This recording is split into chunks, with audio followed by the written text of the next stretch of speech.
Today's video is going to walk you through everything that you need to know as a business owner to master your URL structure and be getting the most out of your website's SEO.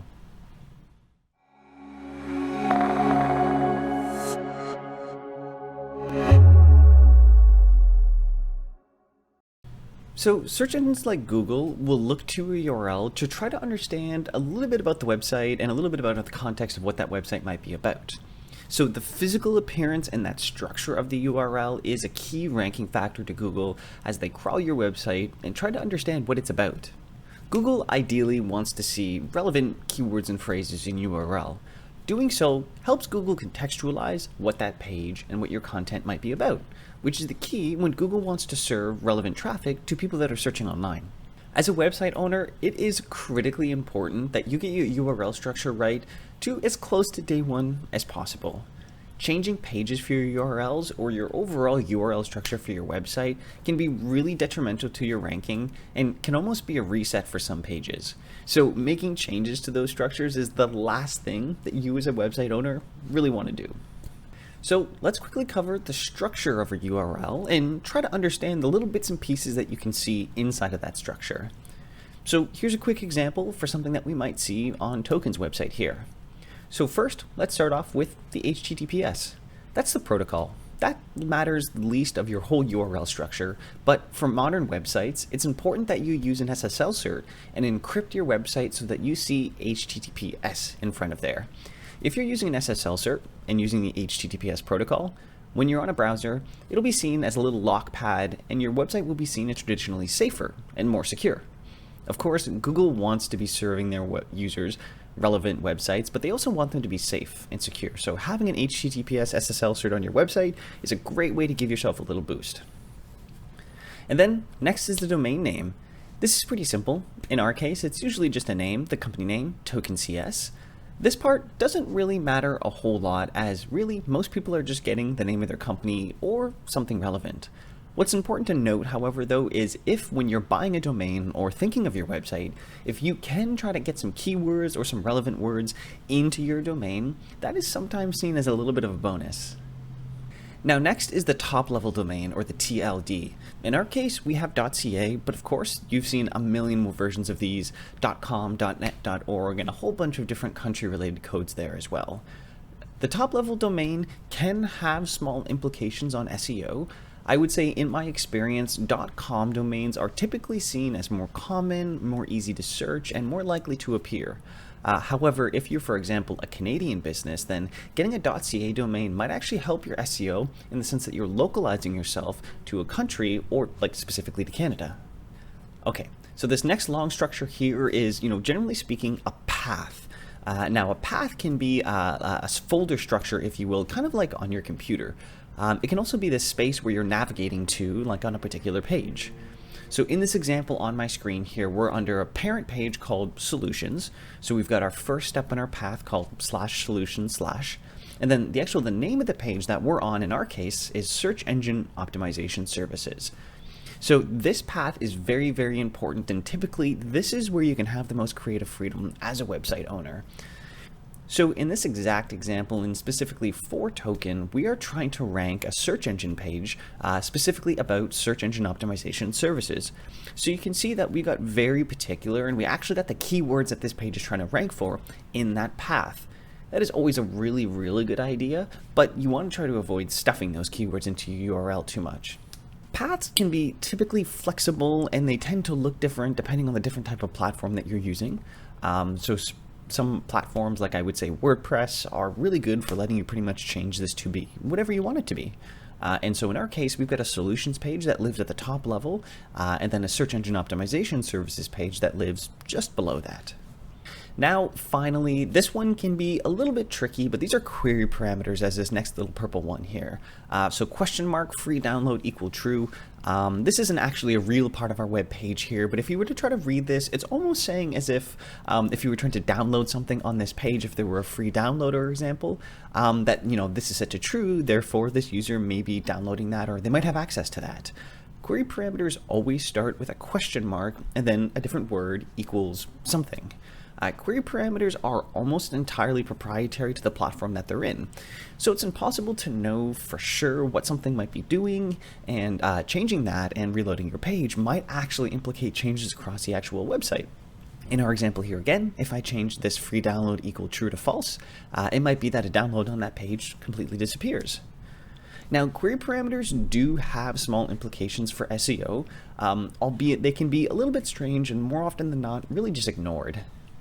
So for query parameters, they're used for a lot of different things. Like I think traditionally what a lot of us have seen is for UTM codes, when we're trying to let our traffic know the sources, the medium, or the campaigns that we're using to track those, or perhaps like maybe just like looking at images or even paging.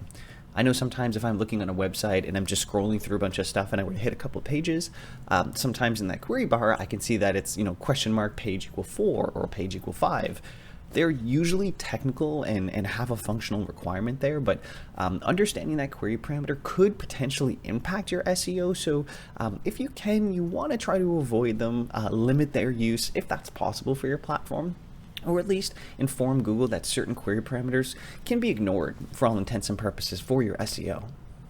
Okay, so now that you understand the anatomy of a good URL, let's start to take a look at good and bad examples. So on my screen here is going to be a couple URLs that have a good example, then of course lower down below are some bad examples. So I just want to quickly cover these just to demonstrate that when it comes to URLs, you want to have a consistent, meaningful, and readable URL structure. So in the example that I've got here for my two good URLs, you can see here that, depending on which one of these you're going to, it's very obvious what you're getting yourself into. The first example may be, a really easy blog post that's all about tips for awesome SEO. That's really obvious, and that's a good example because Google, when they look at that, they'll almost immediately know the context and the relevance of that page's content. And that's good. That's going to be a positive ranking factor when Google does go to crawl that page. And then another example here, similarly so, we've got a path that says /Kitchener/SEO-services. So that's also a good example because, again, in this case, I know exactly what I'm getting into. The way Token has built out our URL structure, like many other businesses, of course, is that we have specific pages for specific cities. So we try to localize ourselves depending on the cities that we try to sell in. Kitchener-Waterloo area is where we were born and raised as a business, so of course, we always try to target our local community because we love our community. So in this case, this is a very obvious landing page that has to do with SEO services for the region of Kitchener. And again, any person and Google could read that. And that's really the important thing here, is that Google is trying to infer and understand your website through artificial intelligence, but kind of in the way that a user would. So you want these to be English, you want these to be readable, and you want them to make sense.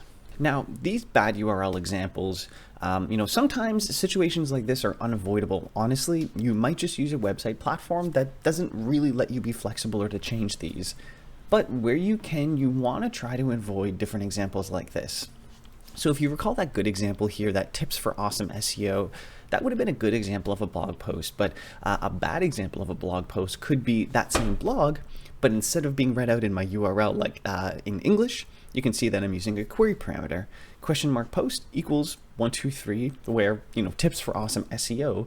That's the idea of that blog post. So that is not a good example because Google will have no idea what 123 is supposed to help it understand about that page. It's completely unhelpful, and I mean, as a user as well, if I looked at that, that means nothing to me. So it's not all that helpful, and it's not really giving anything to the page when it's being crawled. Similarly, so, my second bad example here is, I've got some English reading words, which is good, but it's like a dumb name, landing page backup 2. That doesn't make sense still. It might be something that you use to label your pages when you're not using it, or if it's just, a working page. And that's okay. Just make sure that you hide or unpublish those pages so Google doesn't see them.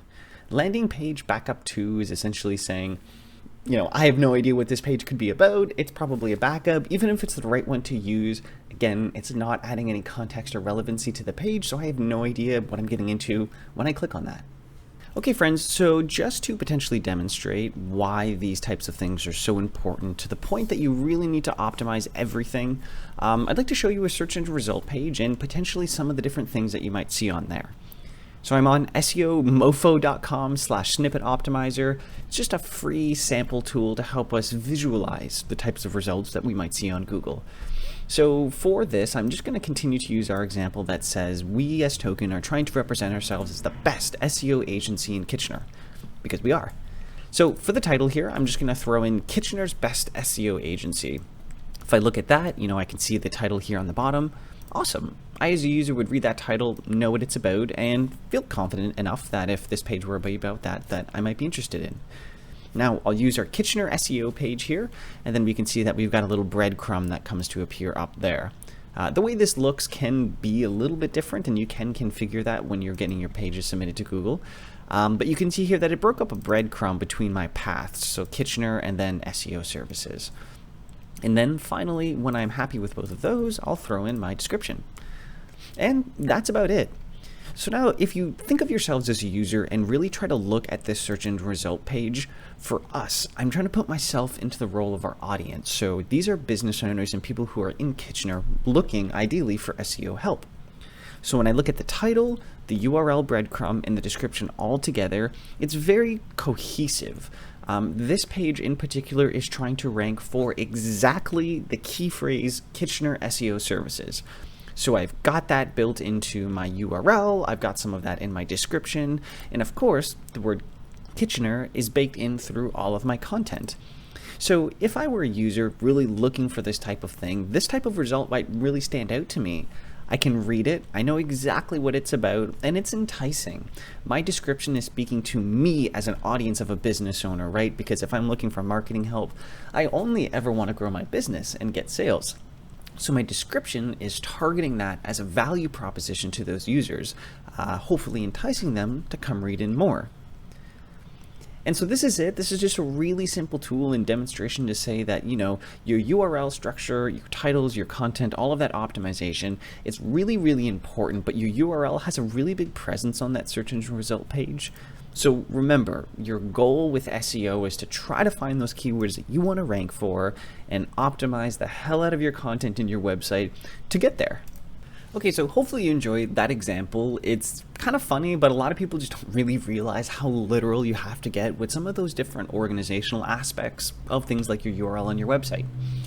So let me just leave you with a couple of these parting remarks now, which are just some of the best tips that I would have for you as a business owner to make sure that your URLs are optimized as best as they can be for your SEO.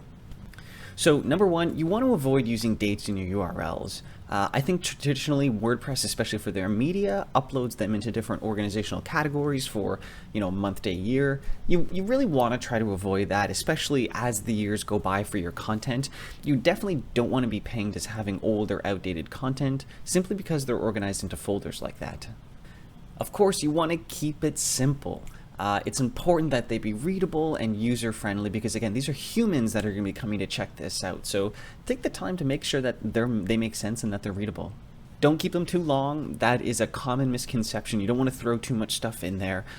Think of it like a very small key phrase or a sentence because, again, it's going to be somebody searching for something. So probably use like 3 to 5 words in your URL. Include keywords, synonyms. Make sure that you use dashes, but don't keyword stuff your URL. Plan your categories based on those different search terms and phrases for your path. As you saw for us, we categorized our content differently depending on what city that we were in. So we would have a subpath of Kitchener, Waterloo, Toronto, and so on. Avoid using query parameters as we saw there for public-facing content or as a way for users to navigate across your website.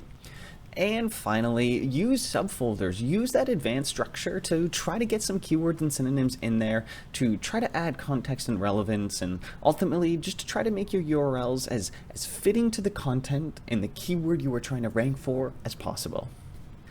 Alright friends, so that's our video today. I hope you learned a little bit about URLs and hopefully they're not quite as scary as you maybe thought they were before.